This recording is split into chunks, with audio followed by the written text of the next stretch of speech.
Happy July, everybody. How is it that summer goes by so quickly and winter just seems to drag? I mean, is it just me that feels that way, or what is up with that? Check this out. Long-term aspirin use and pancreatic cancer risk have been related. This from Medscape Multi-Specialty. Check it out, medscape.com, but be aware this is an MD-centric website. I refer to it frequently just to kind of give my listeners and my viewers, by the way, join the live stream at the live video stream at the Dr. Glidden Show.tv. There are 51 people in the chat room right now watching a live video stream of this broadcast while we do the audio all around the world. The longer a person takes low-dose aspirin, the lower the risk for pancreatic cancer, according to a study published online in the Journal of Cancer Epidemiology, Biomarkers of Prevention. This finding adds to increasing evidence of the preventive properties of aspirin in pancreatic and other cancers. But this does not ask the question, why? Why is this? Because all cancer is related to inflammation. And we have a member of Team Glidden, also a Dr. Glidden insider, Jarmel from Chicago, who has an intimate relationship with the medical industry. Went to a convention a couple of weeks ago, an MD convention, and the basic buzzword now in MD land is all about inflammation. This is what the MDs are talking about all the time now. Inflammation this and inflammation that. And they're linking all chronic diseases to inflammation. Oh, my God, it's inflammation. Inflammation is the culprit, right? And, well, you know, that's true. Finally, they've recognized it. The naturopaths have been recognizing this for centuries. But now, you know, the MDs are finally coming up to speed with everything, but they don't ask themselves the question, what causes the inflammation? What is it that causes the inflammation, the chronic inflammation that then makes things like long-term aspirin use effective? What does aspirin do? It knocks down inflammation. Of course, we don't recommend you take Bayer aspirin because Bayer aspirin was made by the Bayer Company, and the Bayer Company was intimately related with the death camps of World War II. The Bayer Corporation was a member of a German coalition of pharmaceutical companies that built a pharmaceutical plant outside of Auschwitz and did experiments on the inmates, also forced the inmates to work in the death camps, making the Zyklon B gas that killed all the people in the death camps. Bayer. Nobody went to jail. If you have Bayer aspirin in your cabinet, you don't know what you're doing. Flush it down the toilet. Now, look, there's better ways to promote anti-inflammatory activity in the body than going by man-made acetylsalicylic acid sold at, at a profit. A patented medicine sold at a profit. There's a better way to do it. But I'll tell you what that is in a minute, but this misses the point. I mean, all of this begs the question, Mr. MD, why don't you research, why haven't you researched what causes the inflammation? Because you are not concerned with that. And more's the pity. Shame on you. If everybody in the world all of a sudden woke up tomorrow and just understood the simple notion that their MDs are not trained in what causes disease, everything would be different. Your MD might be the nicest person God ever created, but they're not trained in what causes disease. They're trained how to medicate the symptoms of disease into submission. And because of their philosophical understanding, their philosophical orientation on the disease process, allopathic reductionism, they mistake the real thing for the fake thing. The tumor is not the disease. The tumor is the result of the disease. The constricted artery, the clogged artery, is not the disease. It's the result of the disease. The eczematous eruption is not the disease. It's the result of the disease. The arthritic joint is not the disease. It's the result of the disease. The constricted airway causing asthma is not the disease. It is the result of the disease. But the MDs are not aware of this. They're blind to it because they're trained in an old-fashioned, juvenile, outdated, archaic, dangerous philosophy of medicine. It's referred to as allopathic reductionism. Your medical doctor isn't trained in medicine. It should be illegal for your medical doctor to call themselves a medical doctor. Right? That's like saying the only dog that can call itself a dog is a German Shepherd and every other dog is an alternative dog. Right? It's nonsense. Different types of medicine. Different types of doctor. It should be legal, should be mandatory for your MD to describe themselves as an allopathic doctor, because that's what they are. They're not a medical doctor. And it was whoever coined that term was one of the most brilliant marketing strategies of the modern day, because it subtly convinces everybody that listens to it that they're the medical doctor. And what does that make me? That makes me something other than a medical doctor, right? What does that make a chiropractor? What does that make a homeopath? What does that make an acupuncturist? What does that make an Ayurvedic practitioner? Aren't we not all involved in the practice of medicine? Well, yes, we are. But the subliminal message here is that the MD, because they've coined and owned the term medical doctor, is the exclusive emperor of the domain of medicine, and everybody else practices alternative medicine. It's baloney, it's bumpkiss, it's BS, it's just not right, and it's not fair. Nor do hospitals practice health care. They do not. It should be illegal for a hospital to advertise health care, because they do not practice health care. They practice disease management. That's what they do. And that's how they should advertise. It's false advertising. It's not right. But because they monopolize the arena, everybody misses this fundamental point. And I'm the only one talking about it. Dr. Wallach talks about it, but in more circumspect ways. Dr. Wallach doesn't line it up like I do. You need to have it lined up, because knowledge is power, right? You need to understand what you're getting into. If people really understood how their MDs are trained, what their MD thinks about their relationship between disease and health, and what the MD intends to do about it, people wouldn't go. Because you wouldn't do that. I mean, you wouldn't throw gasoline on a fire to try to put it out, would you? You wouldn't do that, because you know better. People just don't know any better. They don't know how the MDs think. And they have been culturally conditioned to believe that the MD is the man, the sine qua non, the alpha and the omega of medicine. And everybody else is a back-of-the-bus quack. That's why I titled my first book, The MD Emperor Has No Clothes. Because it's true. The MD Emperor,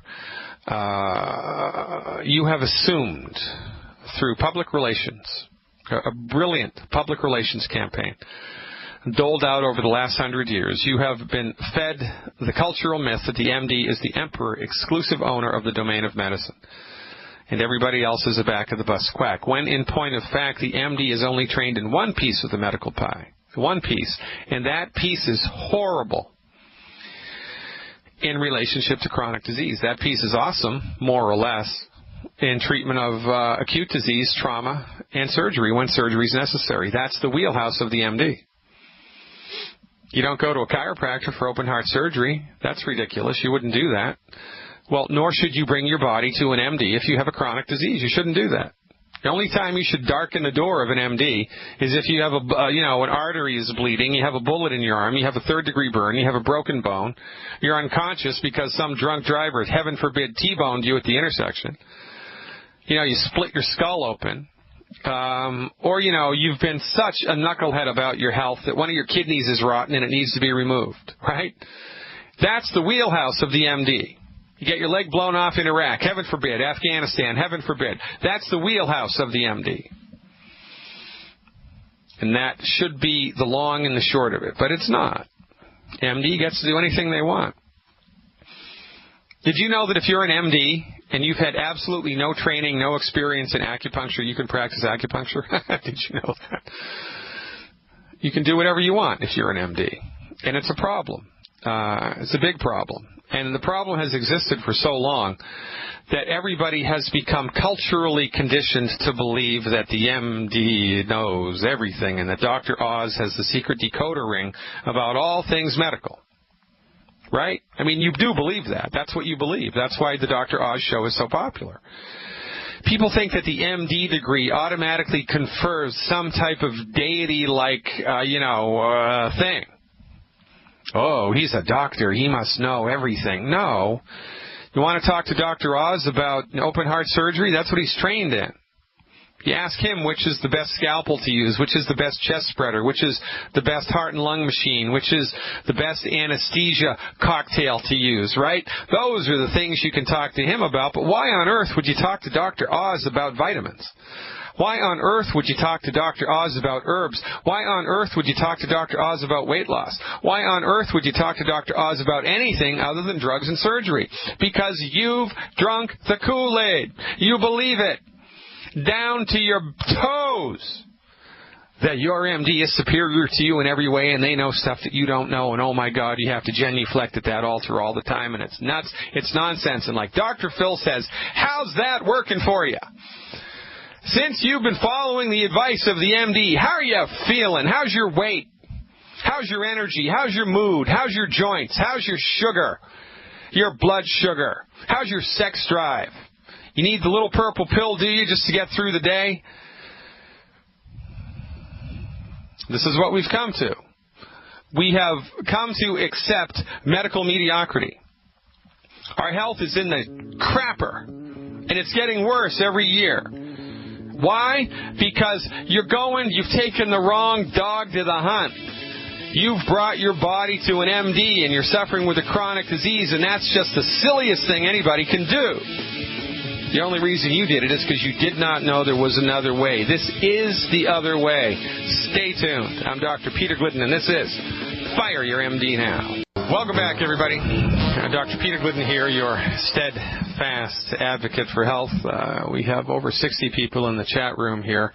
Check out the live stream, by the way, thedrgliddenshow.tv, thedrgliddenshow.tv. We are moving up in the world.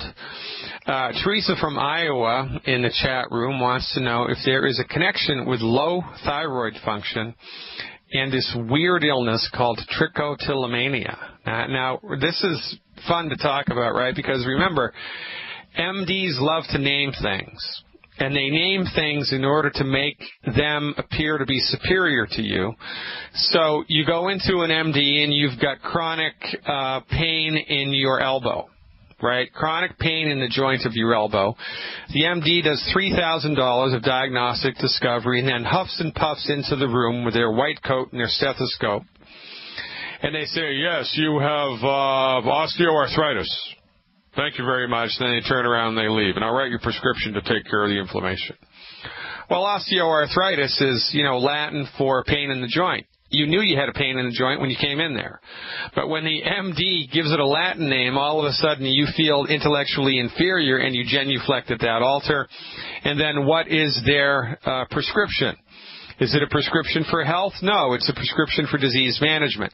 Anti-inflammatories, anti-inflammatories, anti-inflammatories, anti-inflammatories, and then surgery. Because the MD is not concerned with what caused the joint to go south in the first place. The MD's only job is to knock down the inflammation with a man-made, synthetic, for-profit pharmaceutical drug, the intention of which is to orchestrate a hostile takeover of the biochemistry of your body and not fix a darn thing. It's like sweeping dust under the rug. It's like painting over the mold. Only a matter of time until there's more mold, right? Only a matter of time until the drugs fail and then you need the fake elbow. But don't worry, we have the new titanium benzocaine model. That's what we've got, fresh off the press, ladies and gentlemen, right in from Hong Kong. We're getting it at a cut rate. The best titanium in the world, or in the case of Hong Kong, the third-rate titanium in the world, but we're going to sell it to you at a premium price. It's insanity. And we put up with it because we don't know any better. Trichotillomania is fancy schmancy doctor talk for pulling out your hair. You ever seen people that they have a nervous habit, they'll sit in the corner and just pull their hair? Well, that's trichotillomania. And from our point of view, trichotillomania is rooted in chronic, across-the-board nutrient deficiencies, especially minerals and essential fatty acids. So, thyroid function, underactive thyroid, is also rooted in nutrient deficiencies. So, as a matter of fact, you can trace every chronic disease back to a mineral deficiency, every single solitary one. Everyone, all of them. So, what these two illnesses have in common are chronic, undiagnosed nutrient deficiencies, and the poor person who's suffering from these things are also probably unwittingly eating stuff that's hurting their body every day.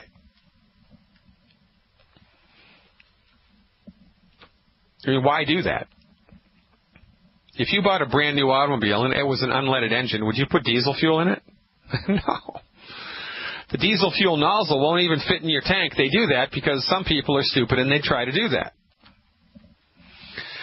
So, it should be the same with food. I mean, nobody should even look at the 10 bad foods, let alone eat them. You can get that list for free, by the way, on my website, drglidden.com. By the way, I want you right now, everybody listening to this radio program, whether you're watching the live stream, whether you're listening anywhere in the world through the internet or through a radio station, I want you to go to drglidden.com right now, click on the Insider button and become an insider. Join my Insider organization right now. Right now. It's $20 a month. Cancel at any time. It's the first of the month. Join right now and check it out for the entire month of July. If you don't like it, it's easy to cancel. It is easy to cancel. $20 a month will give you immediate access to over 100 hours of health webinars that I've put together. I can only do so much on the radio, right?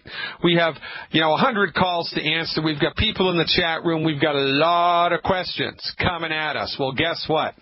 There's only so much I can do on the radio, but there is a no limit to what I can do online. There is no limit. I have right now, for your enjoyment, over 100 hours.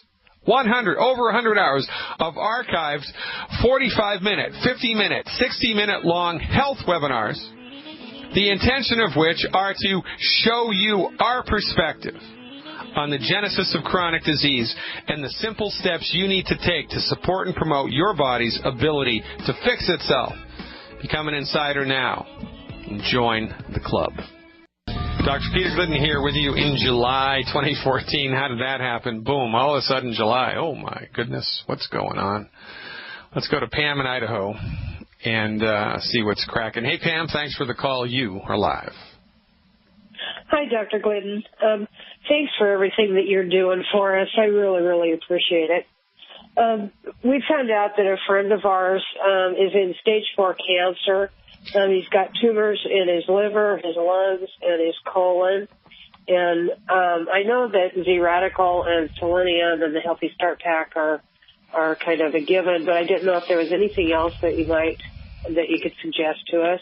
Well, we can't treat cancer, right? That's illegal. So we can't even intimate that we treat cancer. But what we can do is deliver to anybody, regardless of their diagnosis, regardless of their age, regardless of their weight, regardless of anything, the essential nutrients that their body needs in order to feel better, work better, and be better, right? And there are thousands, maybe millions of anecdotal cancer stories from people all around the world from the last 100 years who've had really bad, life-threatening cancers. They did something other than what the MD told them, and they don't have the cancer anymore. And so why aren't we doing research on that?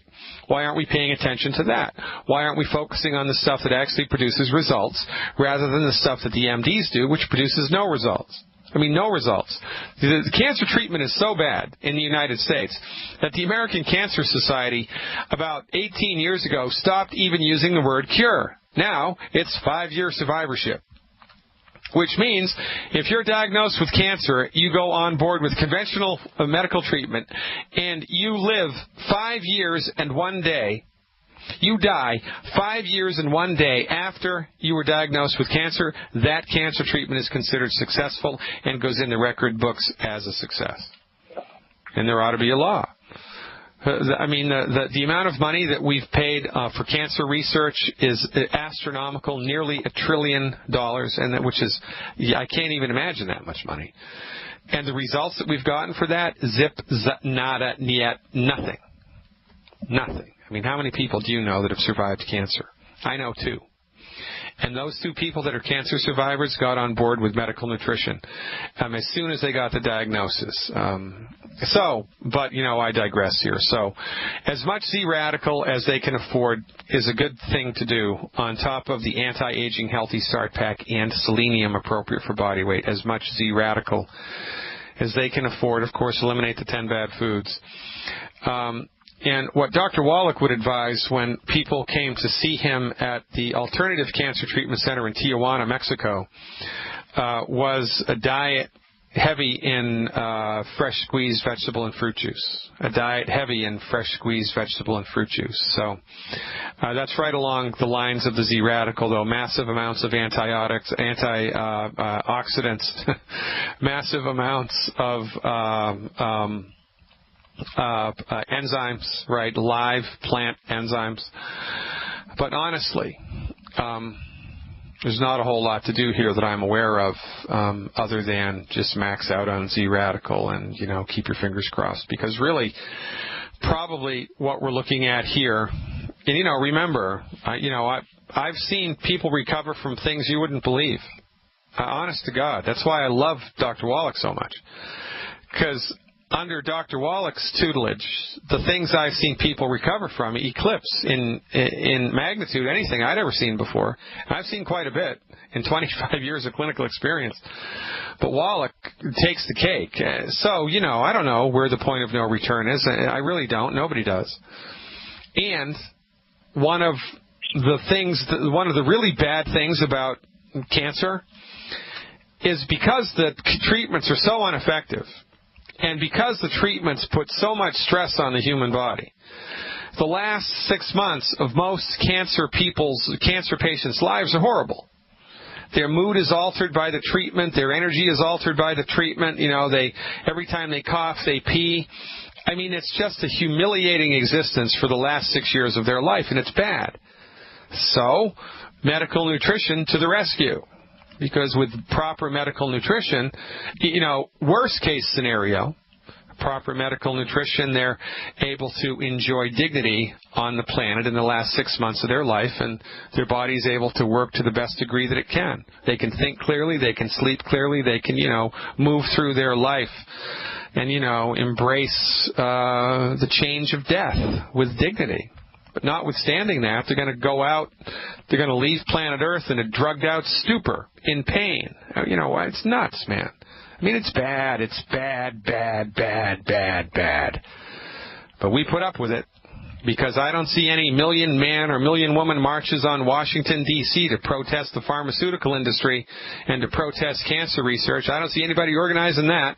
I don't see any even inference of anything like that. Because we've all drunk the Kool-Aid, except, of course, my listeners. And my listeners are growing in numbers every single day. I appreciate what you do, Pam, taking a stand for the health of somebody else other than you, especially in a sticky wicket like this. More Z-Radical and as much fresh squeezed vegetable and fruit juice as you can possibly manage. I appreciate you very much. Keep up the good work. Indiana's up next. Sharon wants to know about one of my favorite subjects, antibiotics. Welcome aboard, Sharon. You are live. Hi, can you hear me okay? Yeah, coming in loud and clear. What's happening? Well, great. Hey, my husband's doing a little bit better. He's on the pig arthritis formula for his rheumatoid arthritis, and we wanted to know how much of the killer, and I think we ordered it. It's called Killer Biotic? Yeah, how much does your husband weigh? He's about 280. He's a big guy. All right. So I would take 9 Killer Biotic a day. 3, 3, and 3. 3 with breakfast, 3 with lunch, 3 with dinner. With that weight. Okay. I do that for 8 weeks, right? Okay. And remember, again, we need to just be clear with our language. This is not a treatment for rheumatoid arthritis. This is not a treatment for any disease. This is a program, a science-based, clinically verified medical nutrition intervention, the intention of which is to support and promote healthy immune system and healthy joints, right? You're absolutely positively doing the right thing. One thing that he can do, if he hasn't already done it, to kind of maximize and accelerate, the program, is to eliminate completely the 10 bad foods. Has he done that? Pretty much so. Every once in a while he gets some French fries, and I tell him, you can't eat French fries. Well, you know what you can do, because, French fries are awesome, right? They'll kill you, but they're really, it's like, what a way to go. Right. You can make your own French fries. You can get one of those, it's a julienne cutter, it just cuts the potato into French fries, little sticks. Yeah. You can put those on a baking pan, put spices on them, salt and pepper, cayenne pepper, whatever you want, and bake them. Put some butter on it. Bake it. It's awesome. Oh, and how much time? How many? Should he take it away? You said with his meals, should he take it away from his classic and the? No. No. You can take it all together, but I would take the Killer Biotic with food, because if you don't, you're going to be burping back the stuff in the Killer Biotic. It's not going to taste good. It might burn the esophagus a little bit, and it's just going to be not a pleasant experience. I would take the Killer Biotic with food, and it doesn't matter if he also takes it with any of the other nutritional supplements. That's irrelevant. Okay, and then the selenium. Should he take extra of that, or is that in the? At his body weight, I do 12 a day. I'm 200 pounds. And now it's best with the selenium to do it between meals. 4, 4, and 4. Yeah, or 6 and 6. 4, 4, and 4, or 6 and 6. So he needs to get that extra, because that's not really in the pig arthritis, the 2 bottles of the colloidal minerals and the vitamins. Not enough in there. You need to take it extra, basically, right? I would. Selenium supplementation reduces the occurrence of breast cancer, colon cancer, lung cancer, and prostate cancer to a remarkable degree. It's also one of the main engines that the fire department of your body uses, right? Selenium is intimately related with your body's anti-inflammatory activity. And anybody that has arthritis, right, which an itis means inflammation, needs a leg up on their body's fire department, right? Your body's fire department needs help. One of the easiest, cheapest, best ways to give your body's fire department help is with selenium supplementation. So I have no problem. Okay, and then the Walmart brand, I'm sure, isn't as good or as healthy as your brand, probably, right? Well, yeah, and this is a really good point to ponder, because, right, not all chicken soup is the same, right? Exactly. So yours is pretty awesome then, right? Okay. Well, I'm telling you the truth. One of the reasons why I'm such a cheerleader for longevity and Dr. Wallach is because I've been doing this for 25 years clinically. It's going to be 26 years in September. 25 years clinically. And I've used every vitamin supplement under the sun, virtually. As a naturopathic doctor, I have access to vitamin companies that you don't as a layperson, right? Really high-quality stuff. I've used nutritional supplements from companies you can't use.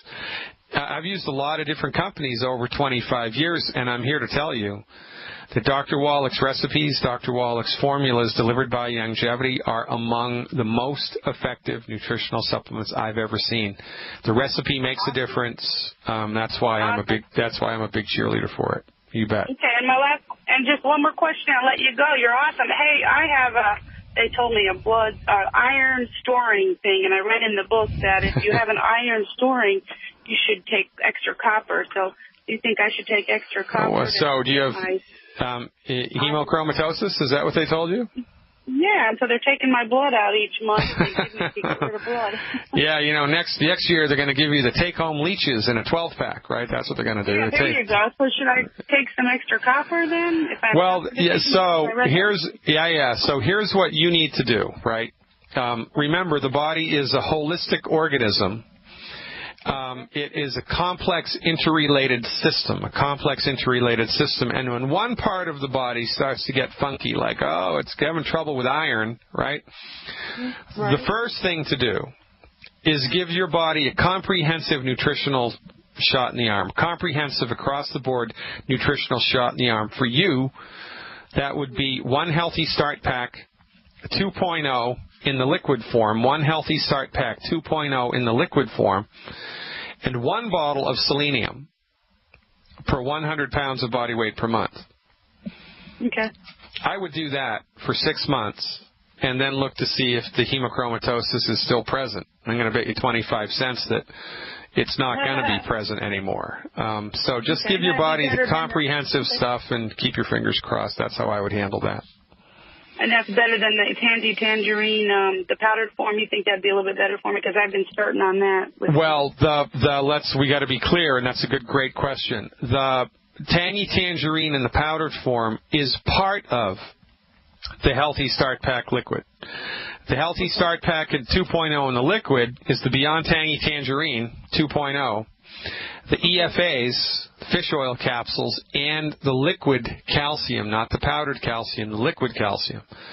I like the liquid calcium better. It gives you more bang for your buck, and I think, that's a better expenditure of money. One Healthy Start Pack 2.0 with the liquid calcium, and one bottle of selenium per 100 pounds of body weight. Plus, of course, eliminate the 10 bad foods. You're awesome, Sharon. Keep up the good work. Okay, thanks. Wish I could play guitar. Can't do it. Just can't play guitar. I'm just not wired that way. I can't do it. I've tried. Can't do it. And every time I hear Carlos, I just want to cry. So good. Really, really good stuff. Hey, Coach is up from Florida. Put me in, Coach. I'm ready to play, baby. Welcome aboard. How you doing, Dr. Glidden? You're live. What's going on, Coach? Not too much. I was calling on behalf of a friend of mine who suffers with RSD. Yeah. And I was wondering what could you suggest for nutritional support for her? All right. Excellent question. One of my most remarkable cures in my professional career as a private practice as a naturopathic physician, licensed naturopathic physician, was with reflex sympathetic dystrophy. It was a remarkable cure in a little 9-year-old girl. She'd been suffering with it for years, and long story short, I eliminated it 100% in 72 hours with 3 doses of a homeopathic medicine that cost about $10. It was one of the most remarkable turnarounds I've ever seen, and the real eye-opener for me was not only was it a remarkable resolution, but she'd been treated at Children's Hospital in Boston for 2 or 3 years because she had a really rare case, and every time she went there, she was seen by a team of specialists. Like 12 doctors would look at her, right? Mm-hmm. They had nothing for her, pain meds and anti-inflammatories and painful physical therapy. So she's been seeing this cadre of doctors for a couple of years, right? They all know her. They all know her symptoms. They all know her diagnosis. They all know her history. After she comes to see me and there's no more reflex sympathetic dystrophy, it's gone. She goes back to them. The 12 doctors, their jaws were on the floor from the way that her mother tells it, and they asked her mother, what on earth did you do to produce such a remarkable result? And the mother said, we took her to a naturopathic doctor, and he gave her a homeopathic medicine.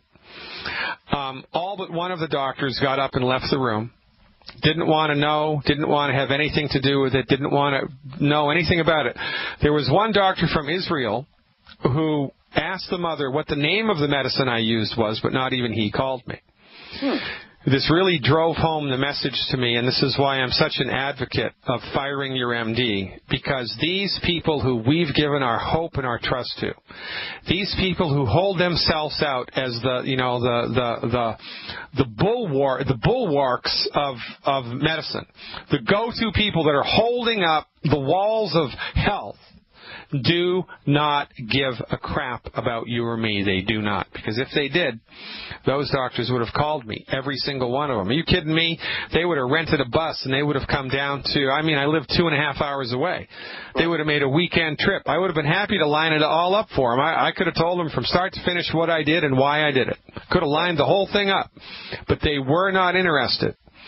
And we get this all the time from people who call into the show.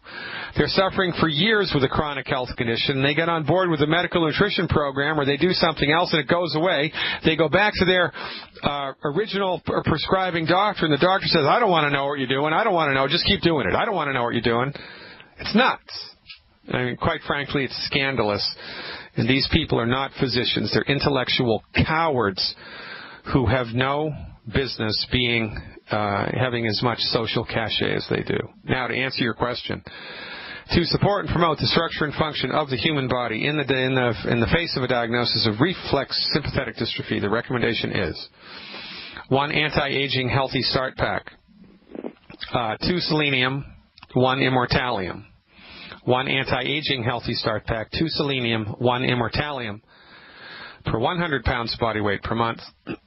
As much Z-radical as they can afford. Complete elimination of all 10 bad foods. Complete elimination of all 10 bad foods. And I would try a homeopathic medicine that they can get anywhere. Homeopathic Arnica Montana. A-R-N like Nancy, I-C-A. Montana, just like the state. Arnica Montana in the 200C or the 200CK strength. 2 pellets 3 times a day orally for 7 days. 2 pellets 3 times a day orally for 7 days. Eliminate the 10 bad foods. Do the medical nutrition. Keep your fingers crossed. And, expect a freaking miracle because more often than not, that's what we secure. Appreciate you, Coach. Give me a call anytime. Hour 2 coming up, folks. Live feed right now. Video stream. drgliddentv.com.